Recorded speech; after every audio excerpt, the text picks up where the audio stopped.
Je vous emmène aujourd'hui de nouveau à Port-Louis, la capitale de l'île Maurice.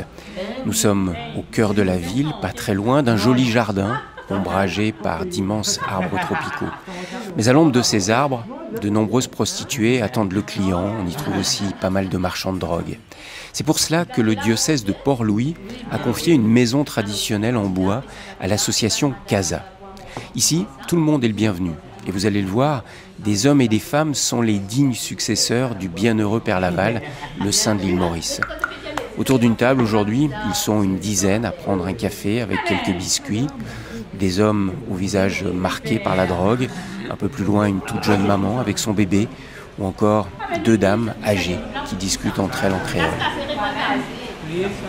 Nous accueillons surtout les résidents de la société. Quand ils viennent ici, ils peuvent prendre un thé, se doucher, faire la lessive et passer la journée entre eux.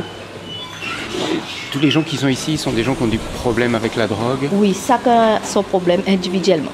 Il y a certaines qui pas directement avec la drogue, mais des problèmes familiaux, il y a certains alcool, il y a parmi aussi qui sont séropositifs, etc. Donc c'est pas uniquement la drogue, c'est vraiment aider les gens qui ont des gros problèmes sociaux. Voilà, ce sont les rejetés de la société qu'on leur donne un petit peu d'amour. Et donc c'est leur case, c'est leur maison ici un peu. Hein. Oui, c'est pour ça qu'on dit la case, parce qu'en créole mauricien, la case, c'est la maison. Mais non, mais pas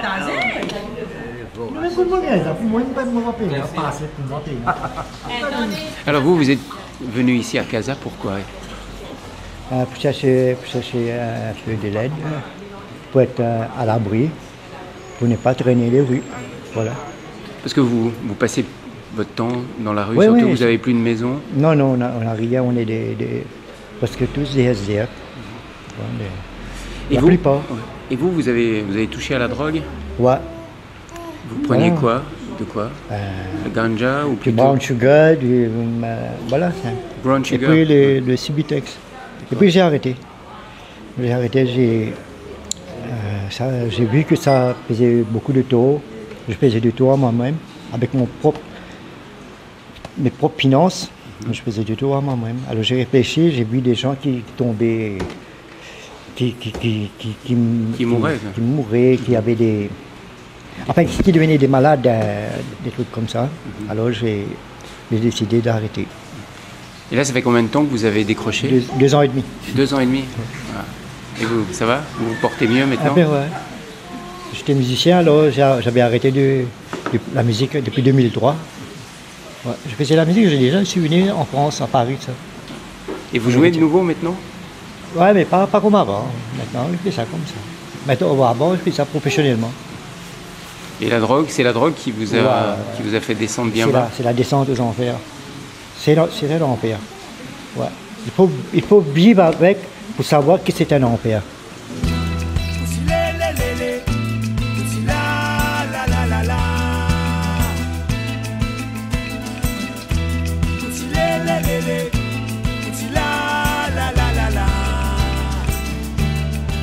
Kadres Ringen, vous êtes l'un des fondateurs de Casa, cette maison dans laquelle nous sommes, qui aide les exclus, les toxicomanes. Je dirais, quel est l'esprit de ce que vous voulez proposer ici à Casa? L'esprit, c'est l'esprit d'amour, c'est-à-dire accueillir tous les gens qui sont désespérés, tous les gens qui ne croient pas en eux, tous les gens qui sont rejetés, tous les gens qui ne croient pas qu'il y a des gens qui peuvent l'aimer davantage. Alors, nous accueillons les gens qui dorment dans la rue, les toxicomanes, les alcooliques, les travailleurs du sexe, les enfants, les jeunes, alors tout le monde qui veulent venir ici, et nous les accueillons sans jugement et avec beaucoup d'amour et d'affection. Et là, vous êtes en plein cœur de Port-Louis. tout près d'un parc, je crois, où il y a beaucoup de prostituées. Voilà. C'est un lieu un peu névralgique. Vous êtes bien placé ici. Là où se concentrent bien sûr les travailleurs du sexe, et aussi la majorité des jeunes qui s'adonnent à la drogue se trouvent à Port-Louis. Alors justement, est-ce que la drogue est un vrai problème aujourd'hui à l'île Maurice? Oui, c'est un vrai problème. Le problème date depuis très longtemps, depuis dans les années 60, 70, 80. Et la drogue reste un problème à Maurice, surtout par rapport au VIH-Sida. Alors, mais maintenant, je peux dire que le problème est sous contrôle, dans la mesure où maintenant, il y a plusieurs centres de traitement, de réhabilitation, il y a la méthadone, il y a le programme d'échange de seringues. Alors, mais ça ne veut pas dire que le problème est résolu. Au contraire, ce qui arrive maintenant, les jeunes ont compris qu'il ne faut pas s'injecter de la drogue pour ne pas avoir du VIH-Sida. Mais par contre, ce qui arrive maintenant, c'est que les jeunes s'adonnent aux drogues synthétiques, ce qui est encore plus dangereux. Alors maintenant, on essaye de faire encore plus de la prévention par rapport aux drogues synthétiques. Alors comment faites-vous pour les aider à décrocher? Alors, ce qu'on fait maintenant, c'est que on parle plus de la drogue. On parle plus de la drogue aux jeunes, on parle estime de soi. On parle sur les capacités, on parle sur le choix. Et ici à la Casa, au groupe Pas de Cassis, nous organisons des week-ends. Par exemple, dans un Nord, on organise 8 à 12 week-ends où on met l'emphase sur l'estime de soi et sur le choix, sur les capacités, sur que tu as les capacités d'aimer, d'être aimé et que tu es un créateur de Dieu et que tu es un être d'amour. Alors ça suffit de ne pas s'adonner à la drogue. Et du coup, ça peut les motiver à décrocher par eux-mêmes? Tout à fait, tout à fait. C'est-à-dire à décrocher et surtout et les jeunes avant qu'ils puissent s'adonner à la drogue.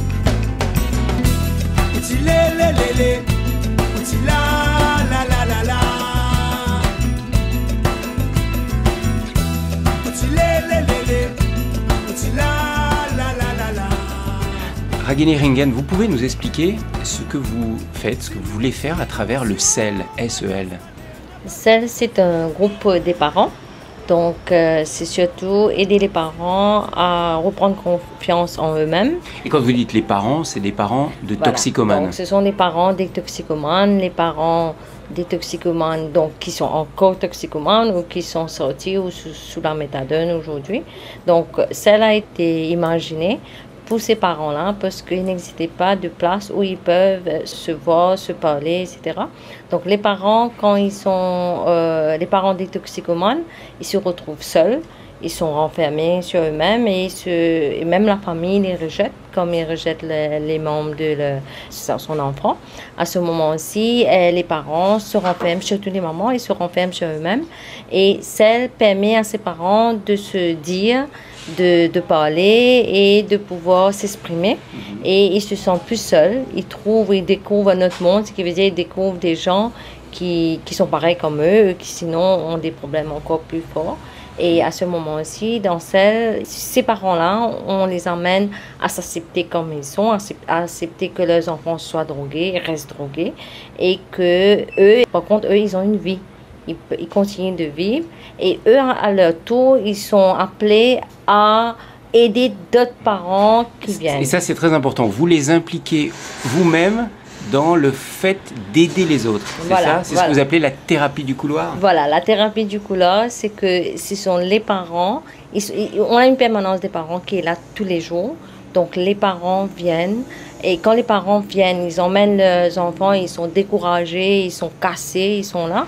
Et à ce moment-ci, il y a toujours un vis-à-vis, un parent qui ont le même problème qu'eux, qui ont vécu les mêmes difficultés et qui est là, qui peut parler et donner du courage.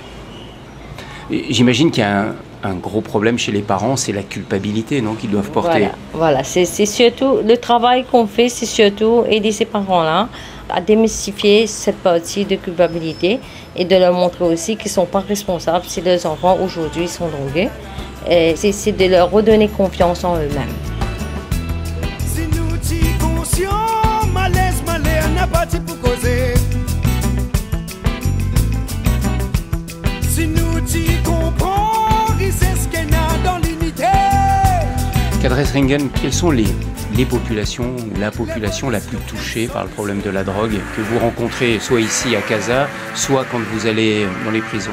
Alors, pour ne pas stigmatiser, je peux dire franchement, ce sont les créoles catholiques qui sont le plus affectés.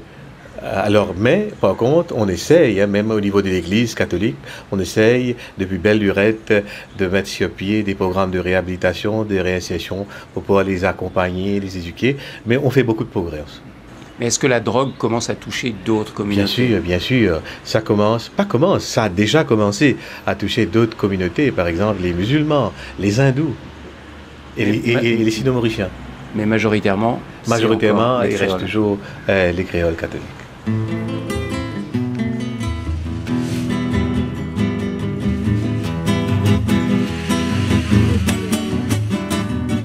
Père Guichou, vous êtes membre des Missions étrangères de Paris, vous êtes à l'île Maurice depuis 1980 et depuis une quinzaine d'années, vous êtes aumônier dans les prisons de Port-Louis. Qu'est-ce que vous constatez sur l'évolution des prisons ces dernières années? De plus en plus de personnes qui sont là pour les causes de la drogue. On peut estimer que 80% des détenus sont des détenus à cause de la drogue. Alors on trouve bien entendu des Mauriciens, mais il y a également 23 nationalités dans les prisons de tous les pays d'Europe et d'ailleurs. Et ça, c'est un phénomène nouveau ou c'est un phénomène qui a toujours existé mais qui s'est développé? Non, il est très nouveau dans ces dernières années et de pire en pire. Et parmi les prisonniers, de quelle religion sont-ils ou de quel groupe ethnique sont-ils? Traditionnellement, les prisons étaient remplies par les créoles, à très grande majorité. Mais ces dernières années, suite au problème de la drogue qui se développe, de plus en plus de musulmans et même d'hindous sont dans les prisons au point que la proportion des créoles diminue. Après, ça a la conscientisation. Parce que à travers l'éducation, la conscientisation, on a mis une bonne idée là. Vous voyez? Et c'est l'éducation là qui bat. Après, on est rapprochement familial. En cette fin de journée, en plein cœur de la semaine, ils sont une centaine d'hommes à se retrouver dans la paroisse Sainte-Anne de Rose-Hill à l'île Maurice. Une centaine d'hommes, presque tous créoles, qui ont suivi pendant 10 semaines une formation très populaire en ce moment dans l'église catholique de Maurice, une formation intitulée « Zézi vrais hommes, Jésus vrai homme ». Ce soir, ils sont tous là pour vivre une Eucharistie et se retrouver une fois encore. En ce moment-là, on se réunit pour partager un petit peu tout ce qu'on a vécu. Et après aussi, pas simplement tout ce qu'on a vécu. Parce que la formation est terminée, là. La formation... Bon, la formation en elle-même, on peut dire oui que c'est terminé, mais de l'autre côté, c'est pas terminé. Parce que cette formation, ça continue, ça. Et ça vous a beaucoup servi, cette formation? Ah oui. Parce qu'avant, on a vu la différence quand on n'avait pas eu la formation avant et maintenant quand on a eu cette formation. Et là, c'est quelque chose d'acquis qu'on ne peut pas expliquer. Hein. Il faut qu'un homme vienne vivre la formation lui-même. Pour expliquer, c'est assez difficile. Avant, vous n'alliez pas à la messe, vous n'étiez pas trop dans la paroisse? Non, c'est pas qu'on n'alliait pas à la messe, mais on peut partir à la messe simplement par routine, mais on ne s'implique pas. Parce que quelque chose qu'on dit que la religion, c'est pas juste la religion, mais il faut aussi se servir un petit peu aussi de sa matière grise aussi et vouloir comprendre ce qu'on a appris et ce que la Bible aussi, ce que l'Écriture nous dit. Et aussi, quand on part à la messe avec cette formation, ça nous réunit. Non seulement ça nous réunit ici, dans le groupe qu'on est ici, des Ivres Hommes, ça nous permet de réunir notre famille aussi, autour de notre famille aussi et dans le voisinage dont on vit. En fait, ça vous a permis de mieux comprendre ce qu'est la foi chrétienne, finalement. Oui. Et le message de Jésus. Oui, voilà. Si je résumais, c'est ça. Voilà. C'est le message avant, que Jésus Jésus à la messe lui-même, un peu par habitude, par routine. C'est par routine, par habitude. Voilà. C'est mieux connaître Jésus comme ça. Pardon. C'est mieux pour connaître Jésus maintenant. C'est vrai. C'est l'information mieux connaître un peu l'enseignement du Christ. Et ça vous a rapproché aussi entre hommes du voisinage de faire cette formation? Ouais, c'est entre hommes, entre amis, et avec les personnes qu'on ne connaît pas aussi, on peut à ce moment-là nous rapprocher et partager un peu. À ce moment-là, partager nos idées, partager ce que nous, peut-être que nous, on peut penser quelque chose, mais on a la solution avec notre ami. C'est comme ça. C'est ça qu'on a pu quand même. Donc vous êtes vraiment content là, si je comprends. Oui. Hein. Et tout le monde est comme ça ou vous êtes deux enthousiastes? Non, tout le monde est comme ça. Que la plupart des gens. Peut-être là vous allez voir dans 5 à 10 minutes, vous allez voir que tout le monde va arriver là. entend. C'est le mauricien. C'est le mauricien, ça. Ah oui, il y a toujours un peu de retard. Hein. Non, je ne vais pas dire qu'il est en retard. Le mauricien. Ah oui, c'est l'heure mauricienne. Bon. Vous êtes de quelle radio vous dites? De RCF, Radio Chrétienne en France. Bon, à tout à l'heure. Allez.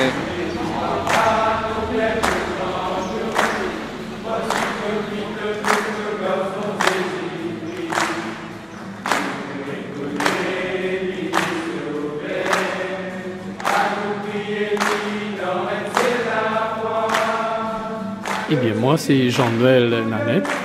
J'ai 64 ans, je suis marié, père de 2 enfants. J'ai suivi cette session de ZVZ, c'est-à-dire Jésus vrais hommes. Et avant, pour moi, c'est quelque chose que je me suis dit, c'est quoi? Et qu'est-ce que c'est ça? Je n'étais pas du tout branché dans les gens de connaître et de savoir ce que c'est que ZVZ. Mais à travers cette session, avant même, j'ai été quelqu'un différent et en croyant que je suis quelqu'un de bien, aller à la messe, confesser, communier, quelqu'un de correct, sans péché, quoi. Mais à travers cette session, je suis arrivé à découvrir en moi-même que c'est pas du tout ce que je croyais.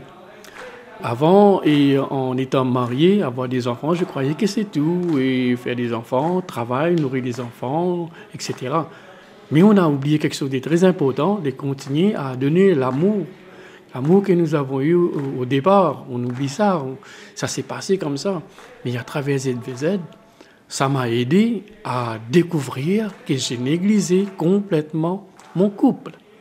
Ma femme, que je dois l'aimer, partager cet amour avec elle, avec mes enfants. Là, je me suis dit, ben, vraiment, tu t'es fait avoir, casser la gueule quelque part parce que en croyant que tu es quelqu'un de bien, un bon père de famille, mais ce n'était pas du tout le cas.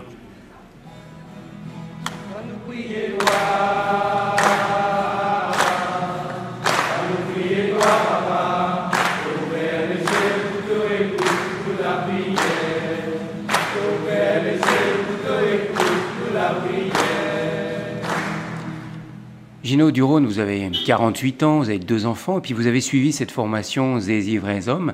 Qu'est-ce que ça a changé dans votre vie de père, d'homme, de mécanicien? Bon, pour moi, la première chose, c'est l'écoute. Avant, il n'y avait pas cette écoute dans la famille. Bon, je croyais que c'était moi, le maître de la maison, c'était moi, l'homme à la maison. Je croyais que tout dépendait de moi. Et puis, après avoir suivi la session des vrais hommes, j'ai découvert que non, c'était pas comme ça que je devais agir. Il fallait vous mettre plus à l'écoute de votre femme et de vos enfants? Exactement, se mettre à l'écoute de ma femme et des enfants. Mais la session des vrais hommes, je l'ai suivie, disons aussi par peur de ce que je vois aujourd'hui pour les jeunes. Ça c'est ma plus grande crainte, par peur. Peur de quoi? Bon, vous savez, peut-être vous ne savez pas qu'à Maurice, qu'à Maurice, la situation est très grave. Peut-être au niveau, disons, la dégradation. Sur quel plan? Bon, il y a la drogue. Moi, je voulais, je veux être un exemple. Disons, en voulant, moi, je ne vais jamais dire à mes enfants, bon, tu dois aller à l'église, tu dois faire ça, mais je dois être l'exemple. Je dois être l'exemple d'aller à l'église, de faire quelque chose dans l'église pour qu'ils me suivent. Mais ça veut dire que vous avez peur que vos enfants touchent à la drogue, comme beaucoup de jeunes ici? Comme beaucoup de jeunes ici.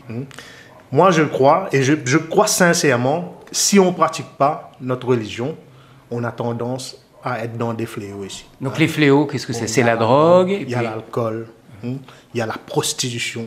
Tout ça nous guette à l'île Maurice. Est-ce que parmi les hommes qui font partie de ce groupe ici dans la paroisse Sainte-Anne, il y en a qui étaient plutôt déjà dans l'alcool ou dans le jeu ou dans la drogue? Oui, il y en avait. Et ça les a aidés à décrocher? Ça les a aidés à décrocher. Moi, j'en connais qui a aidé à décrocher. Mais ils doivent être suivis après. Ils doivent être suivis, mais ça a apporté le déclic. Le ZVZ, Jésus vrais hommes, ça a apporté le déclic dans leur vie.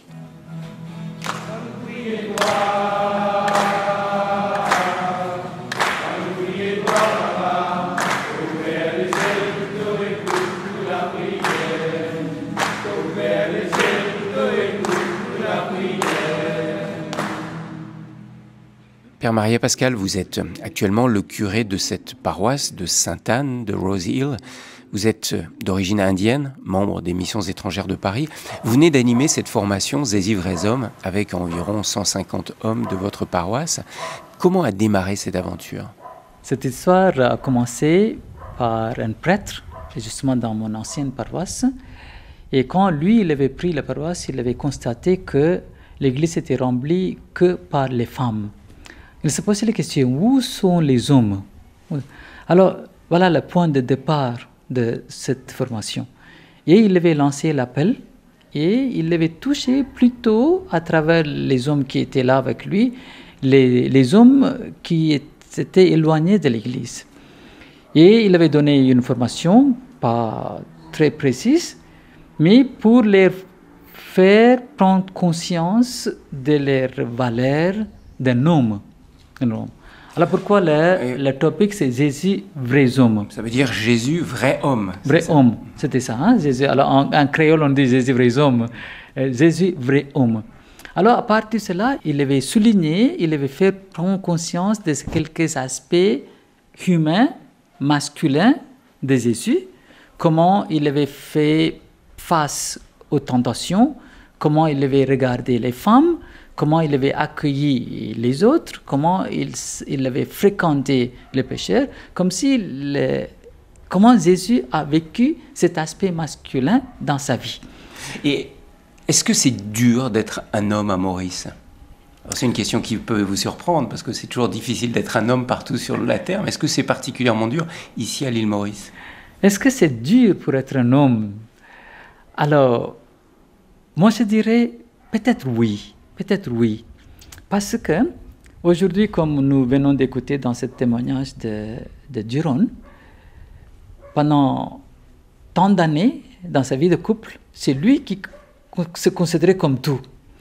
Moi, je vois dans mon ministère, les gens, les hommes plutôt, parce qu'ils le trouvent difficile pour vivre cet aspect homme, ils se masquent et ils se compliquent quoi. Et donc, ils dominent. Soit ils négligent la vie familiale, soit ils sont totalement indifférents dans la vie familiale. Parce qu'incapables de voir et assurer leur vie d'homme, ils font tout ils se dérapent quoi. Ils se dérapent. Et parfois ils fuient dans l'alcool ou dans la drogue ou dans le jeu ou dans d'autres choses. C'est ça que je disais. Ils négligent la vie de famille et ils se fuient dans la drogue. Ils sont indifférents et ils se mélangent avec les hommes, ils partent ailleurs. Ou bien carrément ils oublient, ou bien ils dominent. Moi, je dirais cette formation a réveillé cet aspect d'homme dans ces hommes et les a relevés. Parce qu'ils n'étaient pas conscients de cet élément masculin, ils s'étaient éloignés et aujourd'hui ils sont relevés, ils s'engagent. Et aussi ils amènent les autres à la même joie.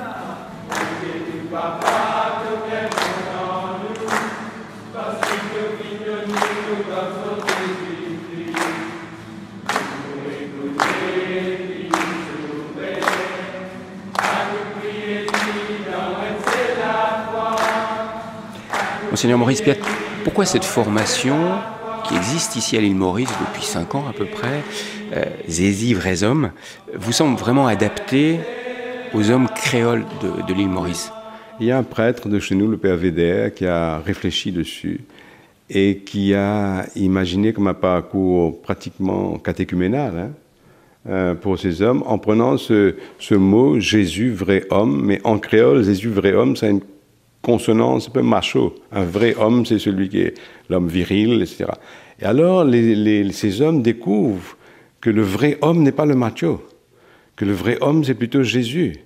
Et la découverte est extraordinaire pour eux.